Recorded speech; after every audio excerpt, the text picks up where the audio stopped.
Buenas tardes a todos, bienvenidos a esta nueva reunión del Instituto de Investigaciones de Historia del Derecho.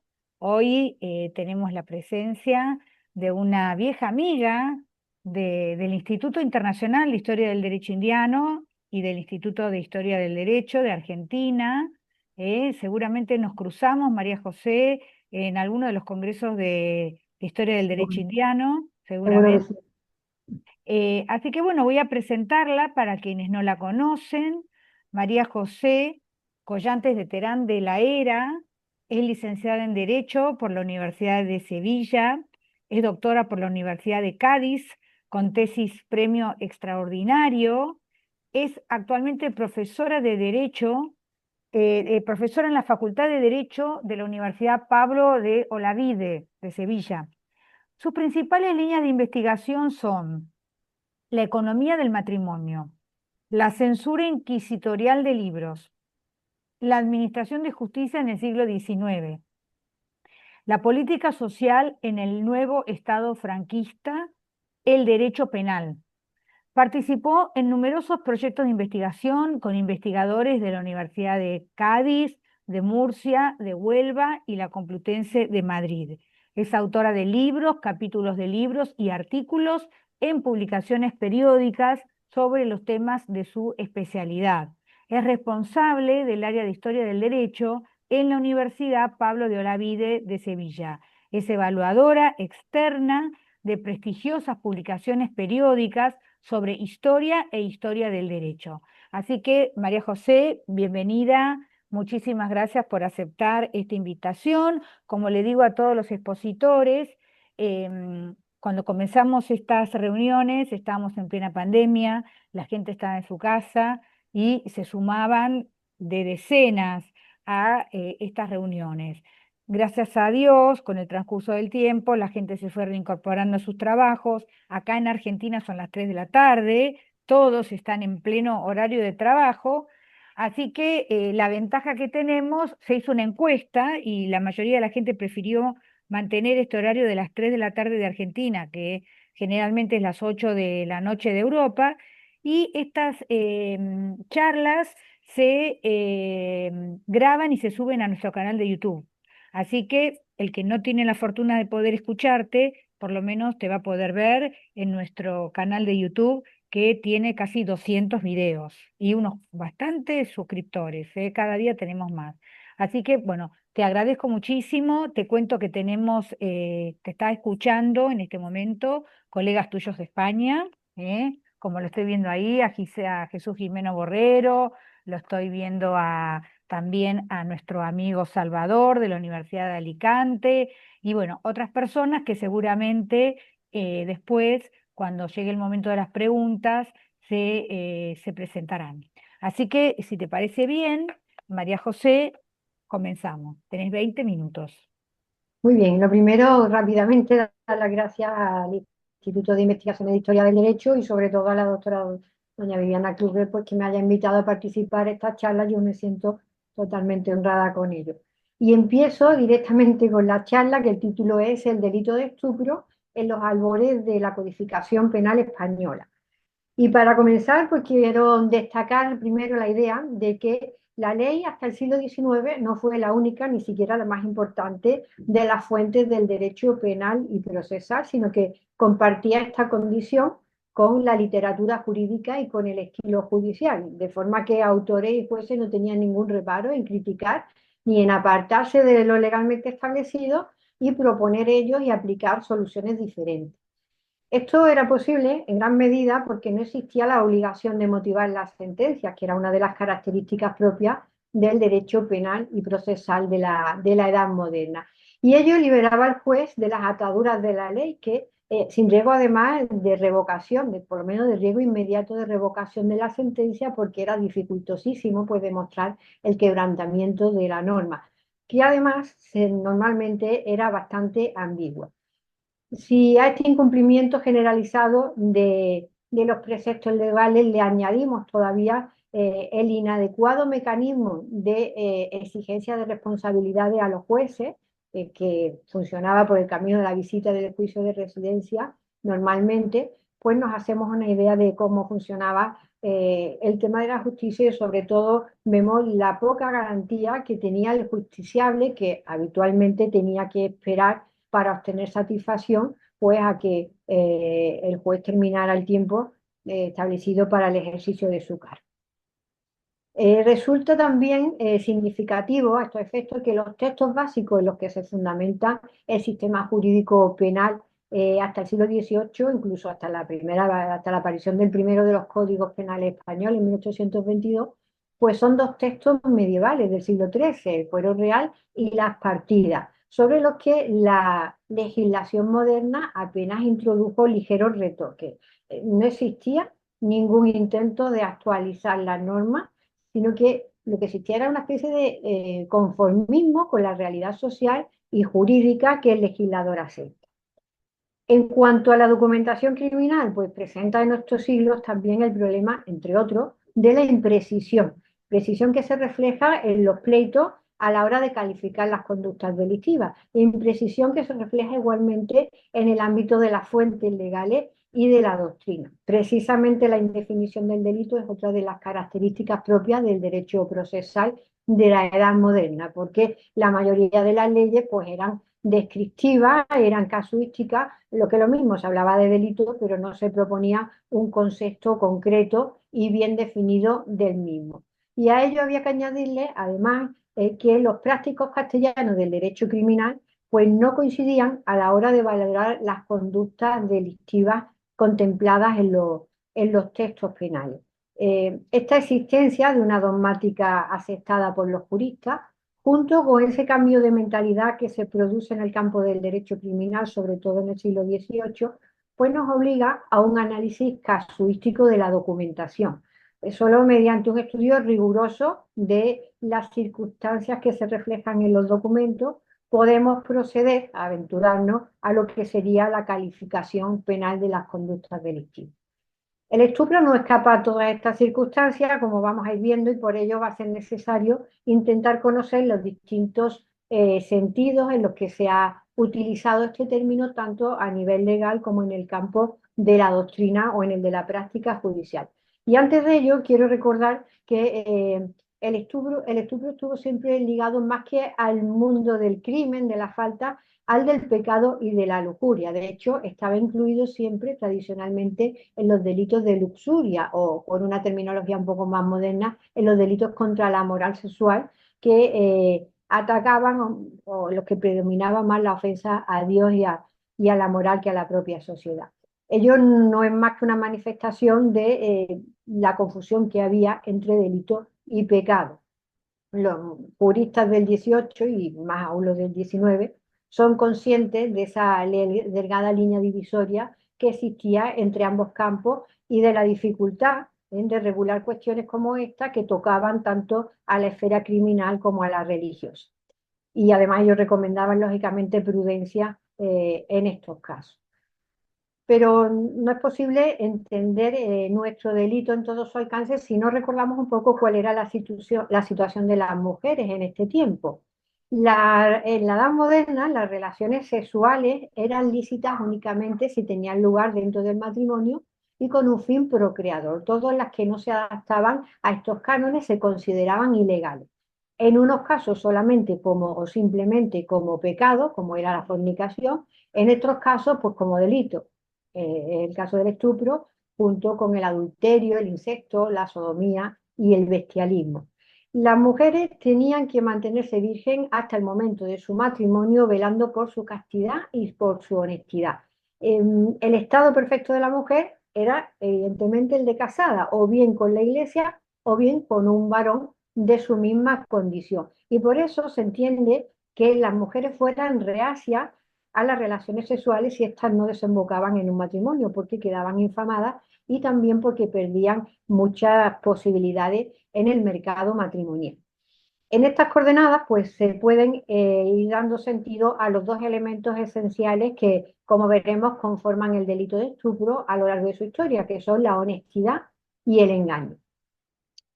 A lo largo del tiempo se han dado diversas accesiones a la palabra estupro. En el campo literario, pues afectaba o aludía a cualquier tipo de deshonestidad, pero en el campo jurídico, aunque al principio se le daba un sentido amplio, un sentido lato, implicaba cualquier relación sexual ilegal, incluida el adulterio, pero con el tiempo se fue restringiendo y la equivalencia que más se admitió fue la de la unión sexual ilegal con persona libre de vida honesta y precedida de seducción. La condición de la mujer era muy importante a la hora de calificar el tipo de relación sexual. En el estupro, por ejemplo, la mujer debía ser virgen o doncella o viuda de honesta vida, porque si se trataba de una mujer casada, estaríamos hablando de adulterio. Si fuera una mujer deshonesta o pública, estaríamos hablando de simple fornicación.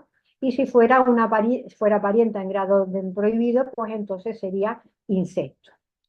Las partidas, el Código de las Siete Partidas fue el primer cuerpo legal español en que se recogió de modo exacto y perfecto el delito de estupro, aunque curiosamente no se le dio expresamente este nombre. La primera vez que aparece esta denominación en las leyes es en las Ordenanzas Reales de Castilla de 1484, donde su título 15 del libro octavo se denominaban de los adulterios y estupros.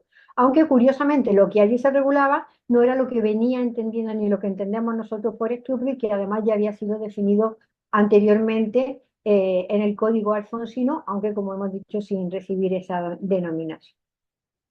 En el concepto que recoge las partidas quedan ya incluidas los principales requisitos de este delito. Consistía en yacer con vírgenes o viudas que vivan honestamente. Con eso quedaba claramente expresada la idea de que el estupro es un delito para cuya existencia basta por parte de la víctima la mera honestidad o buena fama sin que sea necesaria la doncellez. Y luego se hacía notar evidentemente también y expresamente el requisito de la seducción o engaño que distinguía el estupro de la simple fornicación. Ambos elementos son tenidos en cuenta por los juristas de la Edad Moderna a la hora de elaborar sus definiciones sobre el estupro, y lo mismo ocurre también en las definiciones elaboradas en el siglo XIX, de manera que honor y engaño son las piezas esenciales de este delito. En relación al primero de estos elementos, en los procesos de estupro, era una constante por ambas partes referirse a la honestidad, porque si esta no era probada, porque si no era probado de modo indudable que esta condición concurría en la mujer, entonces esta carecía de todo derecho o acción a pedir una reparación de cualquier tipo. Había una tradición moral y social que señalaba como comportamientos típicamente femeninos, pues la castidad, la sumisión, la modestia, la vida virtuosa, eran comportamientos, actitudes heredadas de madres a hijas con el fin de proporcionar matrimonios ventajosos. Pero la trascendencia de la virginidad no se limitó, no se había manifestado solamente en el ámbito teológico y moral, sino que también se manifestó en el social y en el económico. Porque su pérdida, la pérdida de la virginidad, suponía, por un lado, la deshonra del grupo familiar, pero a ello se unía también el quedar marcada como no limpia, corrupta y deshonesta, la pérdida de la expectativa de la mujer en el mercado matrimonial y también la de su familia, de alcanzar una unión ventajosa con otro linaje, con otro grupo familiar, la pérdida de la herencia y además la obligación de manifestar expresamente ante la comunidad la condición de no virgen. Pero lo que realmente defendían las mujeres no era tanto la honra como lo que simbólicamente representaba la virginidad. Esta se entendía como una condición tácita de acceso tradicional al matrimonio. Y incluso en el caso de las clases populares, además, pues la virginidad constituía el único patrimonio, porque al no poder tener posibilidades para constituir una dote abundante, la castidad de la doncella se convertía en la única virtud que podía ofrecer al futuro marido. Pero el elemento principal del estupro es el engaño. Y es además el elemento que lo distingue de otras agresiones sexuales. Lo que en el estupro se castiga es ese embaucamiento de la voluntad femenina eh, para mover eh, para mover la actitud de la mujer hasta que consiguen la cópula. En realidad, lo que se da es una seducción engañosa con repercusión en la honestidad. La mujer consciente de la unión carnal, va ella voluntariamente, esto lo distingue de la violación, pero con una voluntad viciada, engañada o seducida, y esto la diferencia de la fornicación. Entre los engaños más habituales, más típicos en este delito, estaba la promesa de un matrimonio posterior. Al no cumplirla el varón, sus víctimas expresaban que habían sido seducidas y burladas. En la práctica, las mujeres lo que decían, lo que declaraban, eran haber accedido a tener relaciones sexuales, perdón, solamente después de haber recibido palabra de matrimonio. De forma que ellas ya estaban convencidas en su fuero interno de que estaban casadas. Otras veces el engaño no fue la falsa promesa de matrimonio, sino la falsa promesa de una compensación económica que le sirviera a la mujer para constituir una dote con la que buscar un marido o para afrontar los gastos derivados de un posible embarazo y la posterior manutención del hijo, o también para entrar en religión. Por tanto, con la seducción y las falsas promesas de matrimonio o de atender económicamente a las necesidades de la víctima, los sujetos activos del delito de estupro buscaban eliminar las reticencias de la mujer a entregar sus cuerpos antes de que la bendición, o sea, de que esta unión fuera bendecida por su familia y por la iglesia. Ellas, por su parte, lo que obtenían era una promesa de matrimonio o una garantía económica y, tras consentir la cópula, también el establecimiento de un vínculo entre ellas y los varones que les comprometía. Pero cuando el engaño no era suficiente y la violencia aparecía con toda su brutal intensidad, hay que preguntarse, ¿estamos ante la violación o el estupro? ¿Hay diferencia entre el estupro violento y la violación? Y efectivamente comprobamos que que en el estupro hubo una evolución en este concepto. En un comienzo sí había una confusión con la violación, o sea, entre ambos delitos, pero llegó un momento en que se produjo la exclusión de la misma, pasando a resaltarse, a subrayarse la seducción como elemento definidor del mismo. En esta cuestión, pues el tratamiento de los prácticos de la segunda mitad del siglo XVII, en el XVIII, incluso en el XIX, pues no resultó ser uniforme, no había una opinión común. Y hay que buscar en el campo judicial, a través de los procesos criminales, donde se puede llegar a alcanzar con una mayor aclaración en esta cuestión. Y así tendríamos que el estupro violento aludiría a la manipulación de la voluntad de la mujer con halagos, con engaños, predisponiéndola a los deseos del varón. Aunque finalmente, eh, al no conseguir el fin obtenido, pues intervenía la fuerza. Efectivamente, en gran parte de los relatos que hemos visto sobre estupro, da pena no poder aludir a algunos de ellos, pero eso no hay tiempo, pues se veía como ante las dificultades para conseguir el acceso carnal, incluso mediando palabras de matrimonio, promesas de matrimonio, al final se producían actos violentos. Realmente estos actos violentos, estos hechos violentos apenas eran denunciados por las víctimas, porque había una necesidad de ocultarlo por la sensación de envilecimiento por parte de la mujer y a veces también de la familia, porque no solo constituía un atentado contra el honor de la mujer, sino también una vergüenza, una mancilla difícil de superar ante la colectividad. Se trataba de evitar el desprecio y el rechazo social, porque no hay que olvidar que la virginidad se contaba como una actitud, como una condición indispensable para casar bien. De modo que, de hecho, en la práctica, las víctimas de la violación quedaban expuestas, quedaban condenadas a la soltería de por vida. Y por eso era muy frecuente que las mujeres olvidaran, digo olvidaran entre comillas, lógicamente, la dureza del acto cometido contra ellas, y porque al estar más vigilados, más perseguidos y más definido el estupro, pues se encaminaban a denunciar bajo este concepto la agresión de la que habían sido objeto. En relación a las penas, las partidas establecían en relación al estuprador que si era honrado se le imponía la pena de la confiscación de la mitad de sus bienes, si era hombre vil, la de azotes y destierro a una isla por 5 años, y si era siervo o sirviente en una casa, es la de ser quemado. Esta última fue modificada en la novísima recopilación. Pero como he sabido, la dureza punitiva de origen medieval que se reflejó en los textos normativos propició que con el tiempo se produjera un cambio de mentalidad importante en la sociedad de la Edad Moderna en el sentido de mitigar las penas. Y este proceso se evidencia ya en el siglo XVII, pero sobre todo tuvo una mayor concreción en el XVIII. Y el instrumento para verificar este cambio no fue otro que el arbitrio judicial, que hacía posible que la legislación criminal se adecuara a las necesidades de su tiempo sin necesidad de elaborar nuevos textos jurídicos. En cuanto a esas penas que había impuesto las partidas para el estuprador, se introdujo con arreglo al derecho canónico la práctica de condenarle a casarse con la estuprada o a dotarla y a reconocer la prole si la había. En caso de que el estuprador prefiriera la dotación, si ella era doncella, pues además se le castigaba a una multa u otra pena que no fuese grave. Y si no podía casarse porque ya lo estuviera o por otras circunstancias y tampoco podía dotarla porque no tenía medios, en ese caso las penas que se le imponía era presidio, destierro o alguna otra pena más o menos grave según las circunstancias. La cantidad de la dote era fijada por al arbitrio del juez, que tenía en cuenta la condición y las facultades del estuprador y la calidad de la estuprada y también la del marido que hubiera podido tener si el estupro no se hubiera producido. Aunque se utilice la misma palabra, pues no estamos realmente ante una dote en el sentido riguroso del término, porque era una cantidad que había de pagarse obligatoriamente y que no había que devolver nunca, ni siquiera si la mujer no se casaba.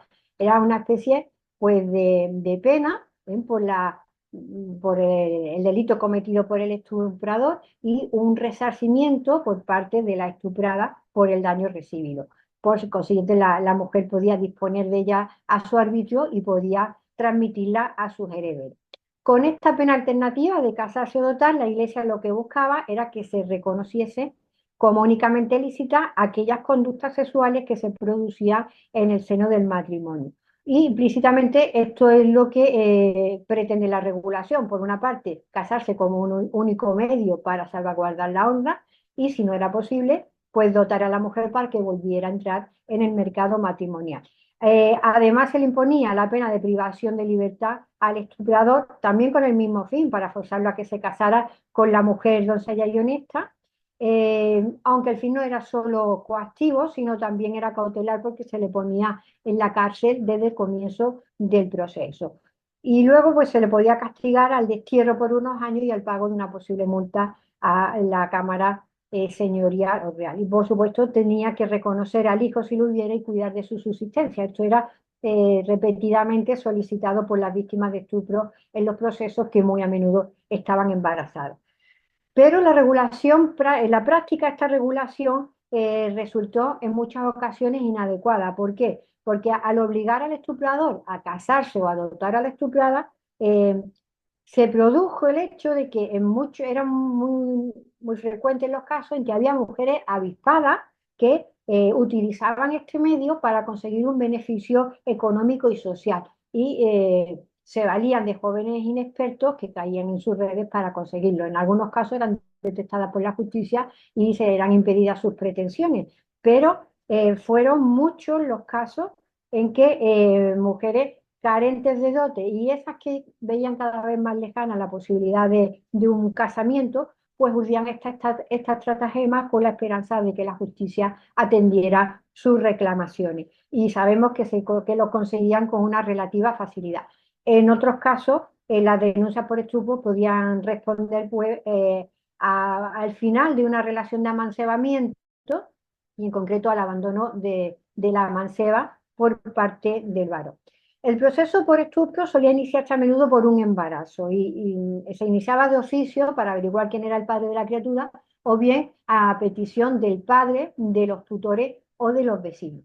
Un segundo paso en el proceso era la declaración jurada de la mujer, que siempre era insuficiente y breve y en la que nunca se tenía en cuenta el dolor que había sufrido la víctima, porque la violencia, la agresión física no son tenidas en cuenta a la hora de dictar la sentencia, sino lo que único que importaba era el engaño que se había producido basado en la promesa de matrimonio, que era lo más frecuente. En su declaración jurada, lo que tenía que aclarar la mujer era quién era el estuprador, cómo y cuándo se había producido el estupro, en qué lugar y día, las veces que se había producido y también la clase de vida que había llevado la mujer antes de que se hubiera producido el acceso carnal. Ellas aprovechaban en la práctica, en su declaración, pues para demostrar su valor moral, su virginidad previa, su honestidad y buena fama. Tenían que aprovechar la ocasión, lógicamente.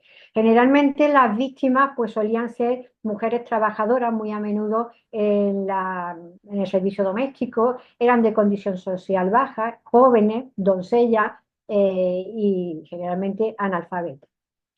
En estos procesos, o sea, el estupro debía probarse por la persona que lo alegaba. Y el medio de prueba, por excelencia, era el reconocimiento de la mujer por parte de dos matronas que tenían que averiguar o tenían que cerciorarse de la pérdida de la virginidad que suponía el estupro. O si ella alegaba embarazo, pues de darse de nota las señales típicas de este estado. El problema es que no estaba nada claro cuáles eran las pruebas necesarias para demostrar la pérdida de la virginidad y las matronas pues solo podían descubrir algunos indicios de que el estupro se había producido.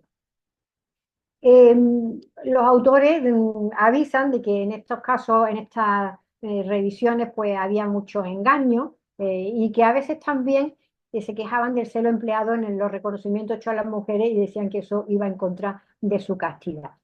En caso de embarazo, pues el fin primordial, junto con el castigo del estuprador, era lógicamente la aseguración del feto. Y para eso, otro trámite del proceso era el depósito de la mujer en casa de sus padres, o si estos no eran de fiar, pues en un lugar o en otra casa de responsabilidad.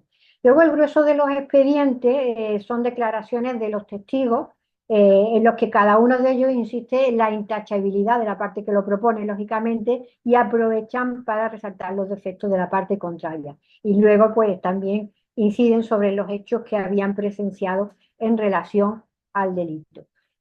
Muchos de los procesos no tenían sentencia, seguramente porque se llegaban a acuerdos extrajudiciales entre las partes que consistían en un montante económico que reparara el perjuicio causado. Y cuando las causas sí tenían sentencia, comprobamos cómo la violencia nunca era considerada agravante ni atenuante y no explicaba la diferencia de sanciones, porque los procesos se caracterizaban por una redacción bastante similar, donde se insiste en la condición de la víctima y en el engaño sufrido. Ya a finales del 18 nos encontramos que el delito de estupro empieza a ser contemplado con ojos diferentes por parte de los jueces de la doctrina y por el resto de la sociedad. Prueba de ello nos lo da Meléndez Valdés, con esto voy terminando. Meléndez Valdés es un juez que conoce la letra de la ley y su aplicación, pero que no está de acuerdo en el caso del delito de estupro con ninguna de ellas. En un informe jurídico que escribió en 1795 nos da su opinión y nos dice que está en contra no solo de perseguir a los estupradores, sino incluso de mantener el delito de estupro tal y como estaba concebido. Él advierte de las distintas perversiones, de las muchas perversiones que se habían producido en este delito, sobre todo derivadas, en su opinión, de que solamente era considerado culpable una de las partes. Él entendía que había que modificar el delito y ofrecía algunas ideas para este cambio. De ellas, la única que fue aceptada de modo inmediato fue la de no dar prisión al estuprador y de sus restantes ideas, pues quizá la más concreta estaba en señalar una edad límite para la estuprada. A partir de los 25 la mujer podía seguir siendo honesta, lógicamente, pero en ningún caso lo suficientemente ingenua como para alegar el haber sido seducida y ceder ante un varón sin violencia. En este caso, la mujer la consideraba igualmente cómplice de este desorden social y entendía que no podía esperar ninguna compensación, al menos por la vía judicial.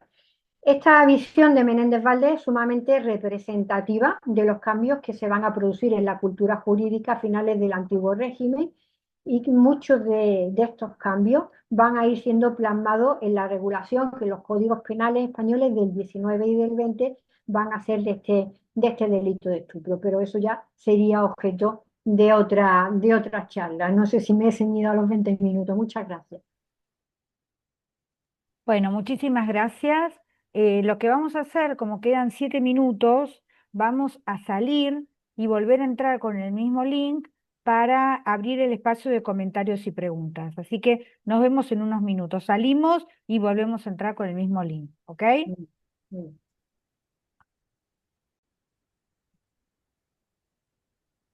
Bueno, continuamos entonces con la última parte de la exposición de la doctora Collantes. Hay una pregunta. Acá yo voy a hacer un comentario. Acá en estas reuniones que las dan los expositores de España hay discriminación. ¿Por qué? Cuando habla un expositor de España, todos sus connacionales vienen a escucharlo, cosa que con otros expositores no lo hacen. Así que acá María José está Salvador, estaba recién María Jesús Torquemada, estaba Jesús Jimeno, en medio Andalucía, Valencia, Madrid, todos tus colegas están acá presentes. Así que vamos a dar el uso de la palabra en primer lugar a nuestro querido Salvador. Presentate, por si María José no te conoce. Buenas tardes, gracias profesora Viviana. Es un placer, como siempre, estar aquí en las charlas. Yo procuro estar en todas, no solo en las que están los expositores españoles. Bueno, a la profesora María José, bueno, primero presentarme, soy licenciado en Derecho, máster en Derecho Administrativo. Asimismo, soy funcionario titular de la Administración de Justicia y doctorando del área del Derecho de la Universidad de Alicante, que es por lo que estoy aquí principalmente. Bueno, la exposición de la profesora María José Collantes me ha llamado muchísimo la atención desde que se puso en el correo, y fíjese lo que tengo en mi mano. Tengo su libro. Qué casualidad. Me llegó ayer y de casualidad me llegó ayer, así que he estado devorando todo lo que he podido, pero claro, no he podido llegar hasta el final, he llegado hasta la página 75. Desde ayer Amazon no cumplió los plazos y claro, pero bueno, me ha apasionado, es decir, me ha apasionado su libro. No he podido ver los casos que están al final en el anexo, no he llegado a los casos. Y entonces, claro, a medida que yo iba leyendo el libro, pues había una inquietud que crecía en mí. Y esa inquietud es, claro, como veo el tipo, si hablamos de los elementos del tipo, lo mío no es el derecho penal, pero bueno, algo recuerdo, ¿no? Entonces está la honestidad, la seducción o engaño y el coño entre ambas partes, ¿no? La doctrina de la época utiliza el término seducción para referirse al engaño. Eso lo ratifica una sentencia que usted pone en su libro, la cito a usted, que lo pone en su libro, la sentencia del Tribunal Supremo del 18 de enero de 1887. Establece que la circunstancia del delito del estupro es la seducción o engaño, así como el de la violación en la fuerza o intimidación. Eso está en la página 38. Claro, claro, la seducción, pero cuando uno se enamora quiere seducir a su amada, pero cuando uno se enamora quiere seducirla sin engaño, ¿no? Porque no hay intención de engaño. Entonces, claro, he mirado también en el diccionario de autoridades y en la época la seducción, acto de engañar o seducir. Es decir, pero en aquella época y en esta época, cuando nos enamoramos, pues cuando el amor es bello, bueno, pues uno no quiere engañar, pero sí quiere seducir. Quiere seducir a esa persona que quieres estar con ella. Y claro, si consigues esa seducción que no va con engaño, si llega, bueno, se cumplen las dos otras partes del tipo, es decir, hay la honestidad, porque si eres joven, pues los dos vais honestos en la primera relación amorosa ideal, ¿no? Bueno, algunos la hemos tenido afortunadamente la posibilidad de tenerla, otros no, pues no sé. En fin. Entonces, claro, cuando hace eso, y claro, volviéndonos a la época, dos jóvenes se enamoran, claro, llegan a la intimidad, pero llegan a la intimidad no con la lujuria, sino con el afán de tener eso, de fundirse uno con otros. Entonces, claro, llegan los padres, porque claro, tanta intimidad, pues tiene consecuencias, un embarazo.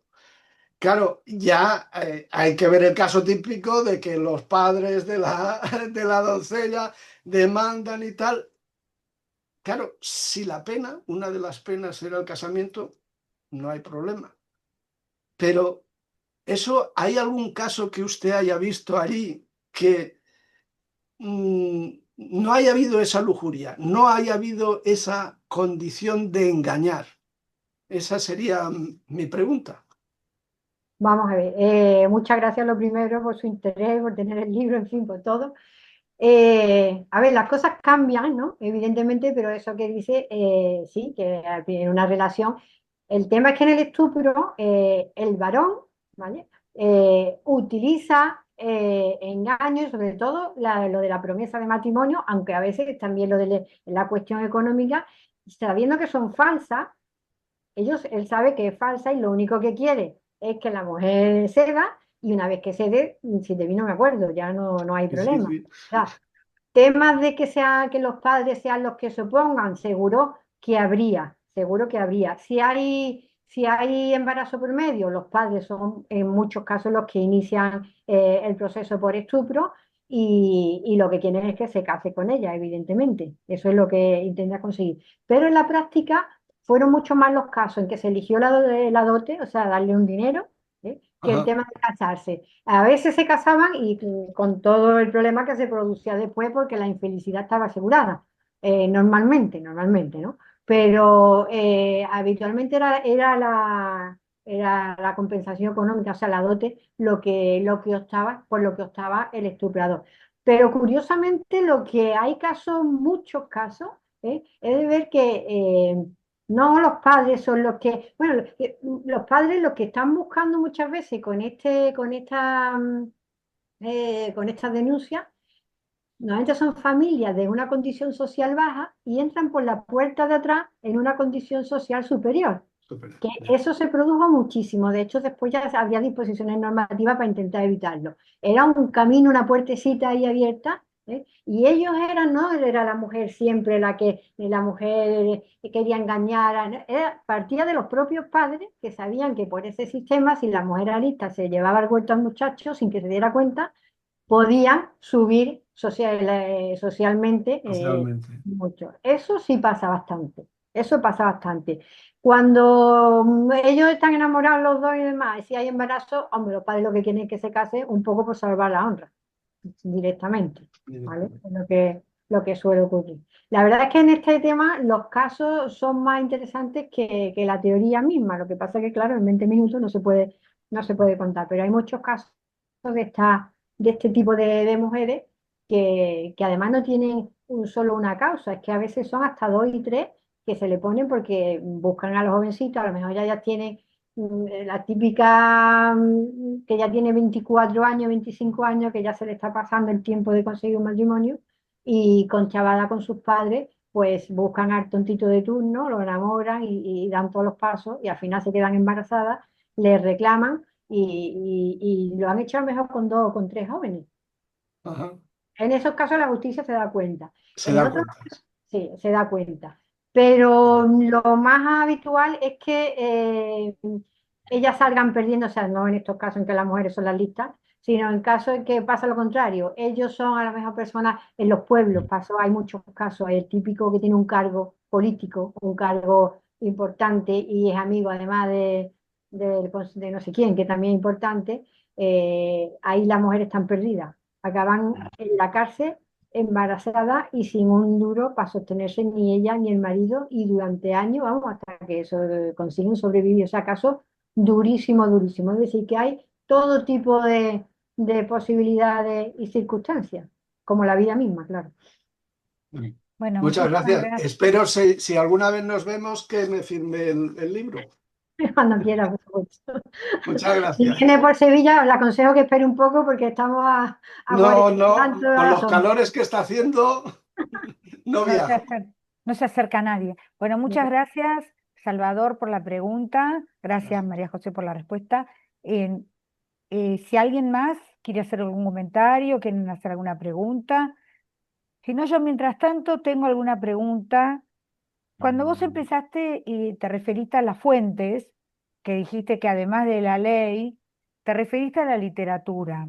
La literatura jurídica, la doctrina jurídica, estabas refiriéndote, en caso afirmativo, ¿qué autores? Y después te hago otra pregunta. Bueno, yo he visto sobre todo lo del siglo XVII, sobre todo lo del siglo XVIII. Me he ahorrado definiciones y autores porque lógicamente había que ir cortando, pero tenemos un montón de autores en el siglo XVIII que opinan sobre estos temas. Tenemos, bueno, de los primeros Álvarez Posadilla, tenemos a García Goyena, tenemos a Escriche, Pacheco, hay muchísimos autores del 18, incluso del principio del 19, y todos opinan sobre el tema. ¿Sí?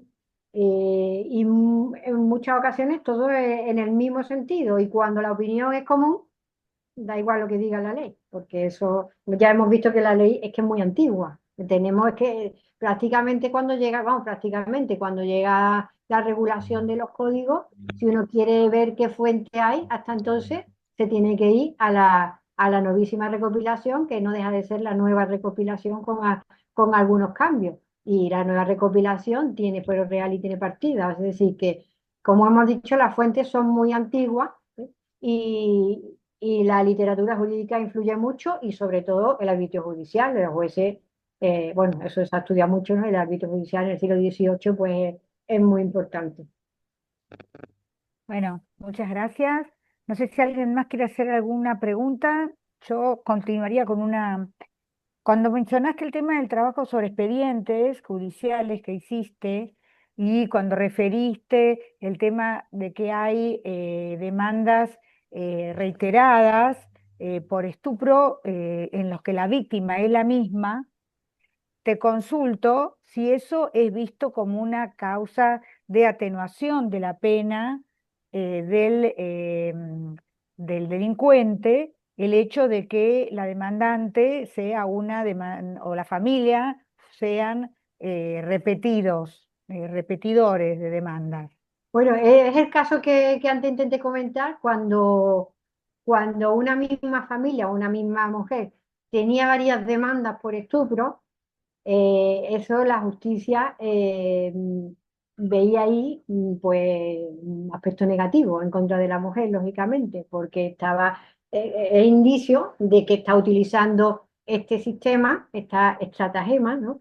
Para conseguir un dinero, una ayuda económica o una situación social, un matrimonio que de otra manera ya no puede conseguir. Así que si son varias, desde dos, y si son tres más, es indicativo de que se está utilizando pues negativamente, ¿no? Maliciosamente, mejor dicho, estas acusaciones. Bueno, no se te oye. Entre las fuentes que mencionas, algo mencionaste también, ¿hay teólogos morales que se hayan referido al estupro? Muchísimo. Lo que pasa que yo el tema de la teología, salvo cuestiones muy puntuales, tampoco he entrado en ello y me baso más en el aspecto jurídico. Hay un libro bueno, no es un tema igual, es el tema del aborto, donde el profesor García Marín, no sé si le suena, el catedrático de Historia del Derecho García Marín, precisamente utiliza y estudia toda esta doctrina teológica que trata, bueno, trata el aborto, pero también este tipo de temas. Estos temas que están a caballo, bueno, que están tocados tanto por el aspecto criminal como por el aspecto religioso, y es riquísimo. Pero claro, si uno se mete en ese mundo, eh, el jurídico, pues quizás se te queda un poco más de lado. Y a mí me gusta más el aspecto jurídico, porque lo mío es más historia del derecho, entonces no me he metido a ver autores así de aspectos teológicos, ¿vale? Bueno, muy bien. No sé si alguien más quiere hacer una pregunta. Yo también tengo otra para preguntarte. Este, mm, vos mencionaste que en las partidas el delito está descrito, pero no está identificado como tal, como sucede con muchas normas, muchas leyes de las partidas, que no definen a la institución o al delito, ¿no es cierto? No está definido en ningún lado. ¿Cuándo aparece la palabra estupro? No me... Aparece en el ordenamiento de Montalvo, en las ordenanzas reales de Castilla de 1484, es la primera vez que un texto legal utiliza el término estupro, aunque ya digo que ahí no es exactamente lo que ya habían definido las partidas por estupro, pero lo regula junto con el adulterio, adulterio y estupro, y ahí es donde se utiliza por primera vez La esta palabra. palabra, sí. Bueno. Bueno, no sé si hay más comentarios, hay felicitaciones obviamente por el chat, así que si no hay más comentarios, estaríamos terminando agradeciéndote, María José, por A esta vosotros, por favor. a esta magnífica charla que a nosotros nos enriquece muchísimo, muchísimo. Yo me voy a despedir y te voy a dar unos minutos para que te despidas vos. Me despido de vos, te agradezco de nuevo, me despido de los asistentes. Les cuento que la semana que viene nos vamos a ver el martes y no el jueves, porque se va a presentar un libro que es un libro del doctor Dirk Herbaut, muy conocido, que se llama Redefining Codification, A Comparative History of Civil, Commercial and Procedural Codes, y que la va a presentar el doctor Agustín Parise. Entonces, por cuestiones de agenda, tuvimos que pasar la presentación del día jueves al día martes, a la misma hora. Así que los esperamos, va a ser en inglés, pero obviamente, como estamos haciendo últimamente, va a haber un PowerPoint en castellano para que puedan seguir la presentación quienes no hablen inglés. Y después sí, a la semana siguiente, el 17 de julio, vamos a tener otra presentación del libro, de un libro del doctor Arno Belling de Brasil, que lo voy a presentar yo, que es un libro sobre la Casa de Suplicação, que es un tribunal brasilero que reemplazó a el Tribunal de Relação. Así que bueno, yo me despido de todos y te dejo a vos, María José, para que cierres esta magnífica charla. Bueno, yo no sé si se me ve o no, porque yo algo le he dado que no me veo, pero si se me oye y se me escucha es suficiente. No sé. Perfecto, Genial. perfecto. Pues nada, yo simplemente agradecerte a ti especialmente una vez más que, bueno, porque te hayas acordado de mí para participar en estas charlas que mm, tienen un formato, la verdad, ideal y que yo prometo que a partir de ahora voy a utilizar muchísimo más porque son muy enriquecedoras, como tú dices, y agradezco a los que se han conectado y espero pues haber satisfecho su curiosidad sobre el tema. Así que muchísimas gracias y hasta cuando queráis. Hasta la próxima y te cuento, y le cuento a todos, que con el canal de YouTube se pueden hacer muchas cosas con los alumnos también. Se pueden utilizar para las clases, se puede utilizar para entrenar a los ayudantes, a los profesores auxiliares. Así que la verdad que tenemos un patrimonio enorme ahí en los videos que están subidos a nuestro canal de YouTube, del que ahora formas parte. Así que gracias María José, gracias a Gracias. todos. Nos vemos el martes que viene. Chao. Adiós.